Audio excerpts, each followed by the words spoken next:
আর কিছুক্ষণ পরে পাঠ হবে জুলাই ঘোষণাপত্র। 2024-এর 5 আগস্ট ছাত্র জনতার অভ্যুত্থানে সাবেক প্রধানমন্ত্রী শেখ হাসিনা দেশ ছেড়ে পালিয়ে যাওয়ার পর 2025-এর 5 আগস্ট আজকে ঘোষণাপত্র পাঠ করবেন অন্তর্বর্তী সরকারের প্রধান উপদেষ্টা ডক্টর মোহাম্মদ ইউনূস। এবং এই মানিক মিয়া অ্যাভিনিউতে কিন্তু জুলাই ঘোষণাপত্র পাঠ করা হবে এবং তারপর কিন্তু আসলে এই যে ছাত্র জনতার অভ্যুত্থানে যে একটি ঐতিহাসিক দলিল যে দালিলিক যে প্রমাণটি রয়েছে সেটি কিন্তু আজকে প্রকাশ করা হবে। এবং দীর্ঘদিনের ছাত্র জনতার অনেক আকাঙ্ক্ষা ছিল জুলাই সনদ, জুলাই ঘোষণাপত্র, জুলাই সনদ বাস্তবায়নে, সেটি কিন্তু আজকে হচ্ছে। এবং আজকে সকাল থেকে 11টার কিছু পর থেকে কিন্তু বিভিন্ন স্কুল কলেজের শিক্ষার্থীরা যারা জুলাই আন্দোলনের স্টেক হোল্ডার ছিল, অংশীজন ছিল, তারা এবং আজকে সরকারি ছুটির দিন সবাই পরিবার পরিজন নিয়ে কিন্তু ঐতিহাসিক সেই মানিক মিয়া অ্যাভিনিউতে আসছেন এবং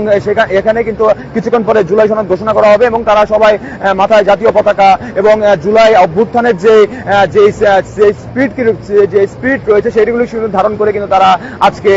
এখানে আসছেন। দর্শক, আমরা মানিক মিয়া অ্যাভিনিউ থেকে আপনাদেরকে একটু সরাসরি দেখানোর চেষ্টা করছি যে এখানে কিন্তু দলে দলে কিন্তু বিভিন্ন ব্যানারে কিন্তু আসলে দলে বিভিন্ন ব্যানার নিয়ে আসলে এখানে আসছেন বিভিন্ন ইনস্টিটিউট থেকে, বিভিন্ন শিক্ষা প্রতিষ্ঠান থেকে, বিভিন্ন রাজনৈতিক সংগঠন থেকে কিন্তু সবাই এখানে আসছেন এবং সবাই কিন্তু উৎফুল্ল যে জুলাই আগস্টে অভ্যুত্থানে শেখ হাসিনা পতনের পরে তাদের যে একটি যে জুলাই সনদের যে একটি দাবি রয়েছে সেটি কিন্তু আজকে অবশ্যই বাস্তবায়ন হতে যাচ্ছে এবং দিনব্যাপী কিন্তু আজকে নানা কিন্তু আয়োজনের মাধ্যমে কিন্তু আসলে জুলাই সনদ ঘোষণা করা হবে এবং সেই সাথে কিন্তু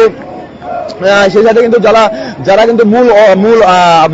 বৈষম্য বিরোধী ছাত্র আন্দোলনের ব্যানারে যে এক দফা দাবির যেটি করা হয়েছিল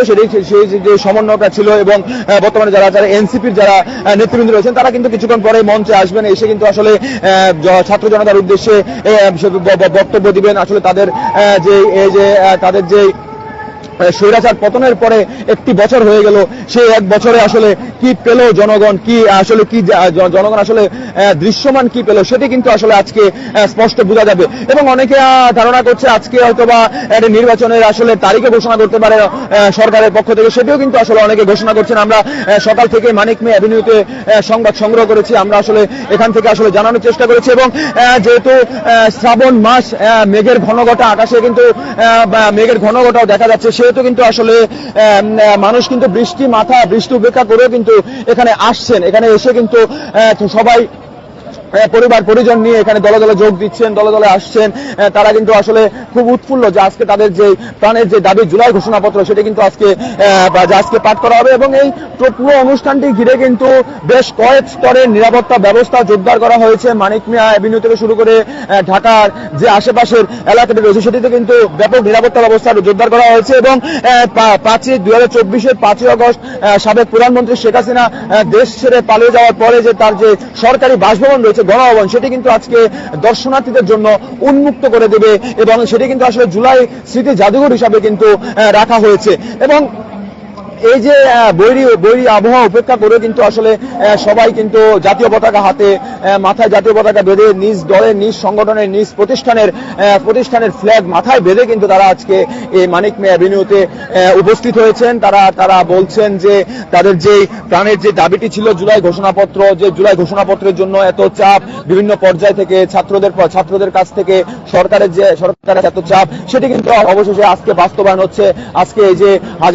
হাজার শহীদ যারা জীবন দিয়েছে জুলাই অভ্যুত্থানের জন্য, যারা ফ্যাসিবাদ পতনের জন্য যারা জীবন দিয়েছে, তাদের কিন্তু আসলে যে আজকে যে একটা খুশির দিন, সেটি কিন্তু আসলে কিছুক্ষণ পরে অন্তর্বর্তী সরকারের প্রধান উপদেষ্টা অধ্যাপক ডক্টর মোহাম্মদ ইউনূস কিন্তু এখানে এসে জুলাই ঘোষণাপত্র পাঠ করবেন এবং সেই সাথে জাতীয় নেতৃবৃন্দরা থাকবেন, তারাও কথা বলবেন ছাত্র জনতার উদ্দেশ্যে। এবং গত বছর ঠিক এই দিনে বেলা 2:30টার কিছু পরে সাবেক প্রধানমন্ত্রী শেখ হাসিনা দেশ ছেড়ে চলে যান ছাত্র জনতার রোষের মুখে পড়ে এবং তারপর আজকে কিন্তু এই জুলাই ঘোষণাপত্র পাঠ করা হবে। তো মানিক মিয়া অ্যাভিনিউ থেকে আমার কাছে এই ছিল সবশেষ। জয় চক্রবর্তী, বাংলা ফ্লো।